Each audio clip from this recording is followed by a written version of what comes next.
और अब हम जिस खबर का विश्लेषण करेंगे वो आपके पूरे परिवार की सेहत से जुड़ी हुई खबर है। आपको जानकर हैरानी होगी कि आपके भोजन की थाली में से जरूरी पोषक तत्व गायब होते जा रहे हैं। यानी आप जो खाना खा रहे हैं उससे आपका पेट तो भर सकता है लेकिन पोषण नहीं हो सकता। नेशनल इंस्टीट्यूट ऑफ न्यूट्रिशन ने इसी वर्ष एक फूड कॉम्पोजिशन टेबल तैयार किया है, जिसके आधार पर इंडियन डायटिक एसोसिएशन यानी आईडीए ने भारतीय थाली से जुड़ा एक रिसर्च किया। इस रिसर्च के मुताबिक पिछले 30 वर्षों से भारतीय भोजन की ताकत और उसके पोषक तत्व लगातार कम हो रहे हैं। आपने अक्सर बड़े बुजुर्गों को ये कहते हुए सुना होगा कि पुराने जमाने में भोजन की बात ही कुछ और हुआ करती थी। हर चीज शुद्ध होती थी और आपका खाना शरीर को लगता था। बड़े बुजुर्गों की ये बात अब सच साबित हो रही है।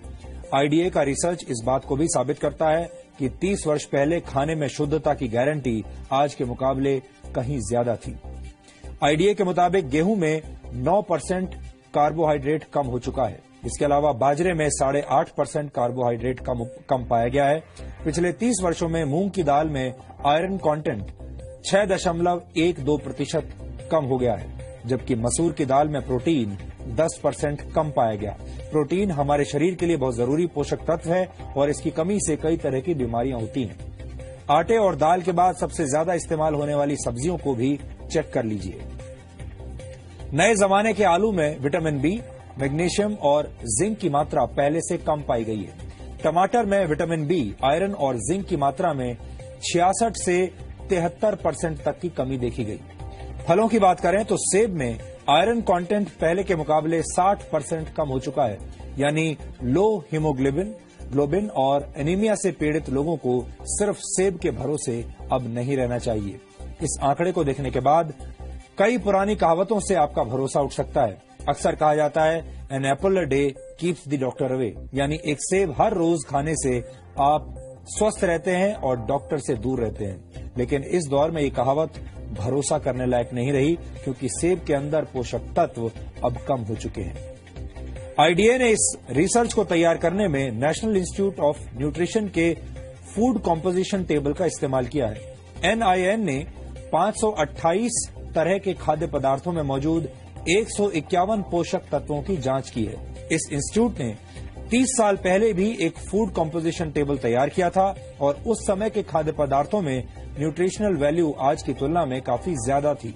एक्सपर्ट्स के मुताबिक खेतों में पैदावार बढ़ाने और फसल को बीमारियों से बचाने के लिए पेस्टिसाइड्स और खाद का ज्यादा इस्तेमाल किया जाता है और केमिकल के ज्यादा इस्तेमाल से भारत की मिट्टी में पोषक तत्व लगातार कम हो रहे हैं, जिसकी वजह से खेतों में उगने वाले अनाज, सब्जियों और फलों के पोषक तत्वों में भी गिरावट आ रही है।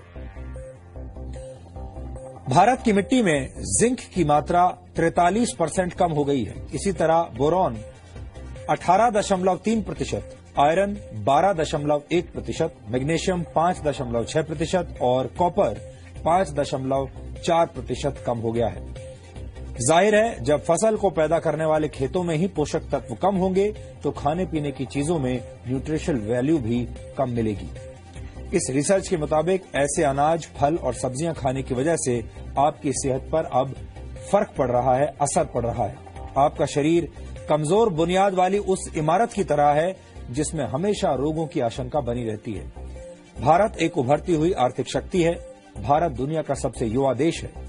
एनएसएसओ के मुताबिक भारत की कुल जनसंख्या में 47 करोड़ से भी ज्यादा लोग कामकाजी हैं, लेकिन भारत धीरे धीरे बीमार और थके हुए लोगों का देश बनता जा रहा है। दिसंबर 2015 में आई द लैंसेट की एक रिपोर्ट के मुताबिक सेहत के मामले में 5 ब्रिक्स देशों में भारत सबसे नीचे है। ब्रिक्स देशों में भारत के अलावा ब्राजील, रशिया, चीन और साउथ अफ्रीका शामिल है। 2013 में पूरी दुनिया में बीमार लोगों की कुल संख्या में से 20% भारतीय थे। भारत में इस वक्त 7 करोड़ लोग डायबिटीज के शिकार हैं और डायबिटीज के मरीजों की संख्या के मामले में भारत चीन के बाद दूसरे नंबर पर है।